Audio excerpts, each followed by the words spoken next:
School गेट्रु दशम श्रेणी छात्री अपहरण को बीतीगला 18 दिन खाली पड़ी पुलिस हाथ। कटक जिला किशननगर थाना अंचल एक चांचल्यकर घटना सामना को आसी। स्कूल गेट सम्मुखें दशम श्रेणी छात्री अपहरणर हेबार 18 दिन बीती जाइथिले मध्य अपहरणकारीर टेर पाउनी पुलिस। अभियुक्तर संपूर्ण ठिकणा दि जाइथिले मध्य पुलिस निष्क्रियता को नहीं असंतोष प्रकाश करिसेंती छात्री परिवार और स्थानीय लोके। निरुपाय होई शिशु सुरक्षा अधिकारी एसपी ऑफिस सम्मुखें अनशन करने को चेतावनी देइछन्ते अपहृता छात्र छात्री बापा माँ। गत जुलाई 17 तारिख दिन किशननगर थाना अंतर्गत एक सरकारी विद्यालय दशम श्रेणीर जड़े छात्री को स्कूल गेट सम्मुखर अपहरण कर अभियोग होता। छात्री बापा किशननगर थाना अभियोग करने सह अपहरणकारीर संपूर्ण ठिकणा पुलिस को जोगाई देइथिले। पुलिस 2-4 दिन मध्य झील को उद्धार कर प्रतिश्रुति देइथिले। मात्र आज की 18 दिन बीतीगले केवल मामला रुजु कर पुलिस हाथ बांधि बसी रही।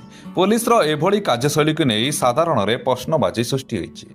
अपहृता छात्रीर कौनसी संधान न मिलबारु परिवार लोके एवं गंभीर मानसिक दुश्चिंता दिन काटुछन्ति। पुलिस प्रशासन उपरु भरोसा तुटिबा परे परिवार लोके किशननगर थाना को आसी चेतावनी देइछन्ति जे जदि तुरंत छात्री को उद्धार करा न जाए तेबे सेमाने जिला शिशु सुरक्षा कार्यालय और कटक एसपी ऑफिस सम्मुखें अनशन में बसिबे।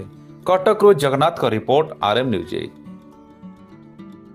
17 तारीख दिन मो झी स्कूल को जाइथिला। स्कूल गेट पाखर खबर पाई स्कूल गेट पाखर अपहरण कर नहीं। आम स्कूल छुट्टी हवा पर खोज खबर करला झी जो घर को न आसला आम खोज खबर कलु। खोज खबर न जो न पाइलु से आम जाना पड़े झी को किए नहीं जाइए।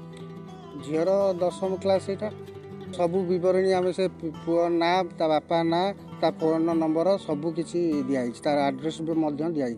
आमको पुलिस प्रतिश्रुति देता जे 4 दिन धरिकी देदेबू कि 2 तारीख भितर धरिकी देदेबू से आम मैंने भरसा रही।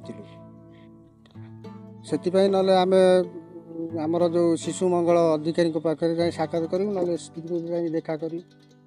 किशननगर थाना अंचल मो झी स्कूल जाइथिला। स्कूल रो अपहरण होइछि।